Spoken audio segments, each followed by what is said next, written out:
વિરામત ફરી આપ સૌનું સ્વાગત છે। આગામી ચોમાસાની સિઝન 2026 ને ધ્યાને લઈને સુરત જિલ્લા કલેક્ટર તેજસ પરમારની અધ્યક્ષતામાં પ્રી મોન્સૂન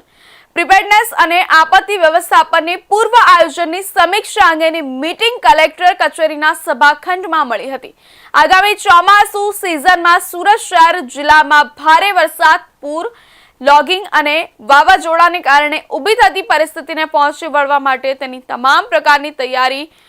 પૂર્વ તૈયારી કરવા અને તમામ વિભાગ દ્વારા કરવાની થતી પ્રી મોન્સૂન કામગીરીની અંગે સમીક્ષા કરવામાં આવી હતી। બેઠકમાં કલેક્ટરે જિલ્લામાં વરસાદી પાણીને અવરોધરૂપ કોઈપણ દબાણો દૂર કરવા, ચોમાસા દરમિયાન તમામ લાઇન ડિપાર્ટમેન્ટને round the clock control room ચાલુ રાખવા, શહેર અને જિલ્લામાં જે વિસ્તારોમાં પાણી ભરાવાના પૂર, ખાડીપૂરના પ્રશ્નો ઉદ્ભવે છે તે સમસ્યાનો ઉકેલ લાવવા, ચોમાસા દરમિયાન જિલ્લામાં સ્વચ્છતા જળવાઈ રહે તે માટે જરૂરી પગલાં લેવા, પીવાના પાણીની વ્યવસ્થા તથા ક્લોરિનેશન, ડ્રેનેજ કાંસ, ગટર, કેનાલ, બોગદા સાફ કરાવવા અને વરસાદના પાણીના નિકાલની વ્યવસ્થા તથા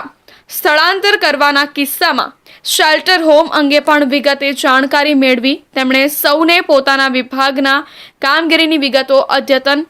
કરવા સૂચના આપી હતી। આ ઉપરાંત તેમણે એનડીઆરએફ અને એસડીઆરએફ પાસે ઉપલબ્ધ સાધનો અંગે જાણકારી મેળવી તમામ સાધનો ચાલુ હાલતમાં હોય એ સુનિશ્ચિત કરવા ખાસ તાકીદ કરી હતી। વધુમાં ચોમાસા દરમિયાન શહેરી તેમજ ગ્રામ્ય વિસ્તારોમાં જર્જરિત મકાનોના સર્વે કરી બોર્ડ લગાવવા, જોખમી ઝાડ, વીજપોલ, હોર્ડિંગ્સ, મકાનો દૂર કરવા, ફાયર અને શોધ બચાવના સંસાધનો ચકાસવા, જિલ્લામાં આવેલા ડેમનું પ્રી મોન્સૂન ઇન્સ્પેક્શન, વૃક્ષ પડવાના કિસ્સાઓમાં વૃક્ષો હટાવવા અને રસ્તાઓ ક્લિયર કરવા, સુવાલી બીચ, ડુમ્મસ, ડભારી બીચ સહિત હરવા ફરવાના સ્થળો પર દુર્ઘટના ન બને તે માટે સાવચેતીના તમામ પગલાં લેવા તેમજ જે રસ્તા કોઝવે પરથી પાણી પસાર થતા હોય તે રસ્તા બ્લોક કરી રાઉન્ડ ધી ક્લોક પોલીસ બંદોબસ્ત રાખવા બાબત,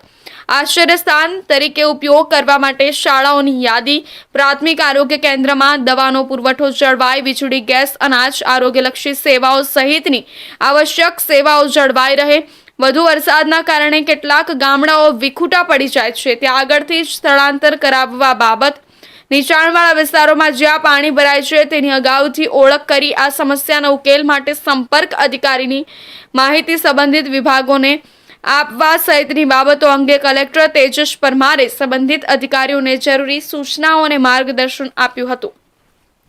અતિવૃષ્ટિ કે વાવાઝોડાની સ્થિતિમાં અસરગ્રસ્ત ખેડૂતોની પાક નુકસાનીનો સર્વે કરવા, અન્ય સહાય ચૂકવણા અંગે અગાઉથી જ સર્વે ટીમ બનાવી સહાય સમયસર ચૂકવાય તે માટે સૂચના આપી હતી। ખાસ કરીને નેશનલ હાઈવે, સ્ટેટ પંચાયત હસ્તકના રસ્તાઓ, મેટ્રો,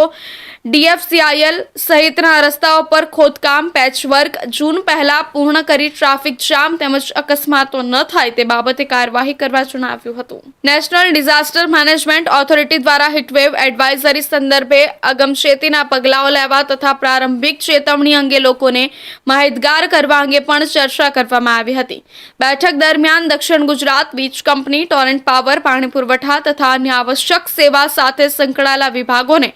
આગોતરું આયોજન કરી લેવા સૂચના આપવામાં આવી હતી।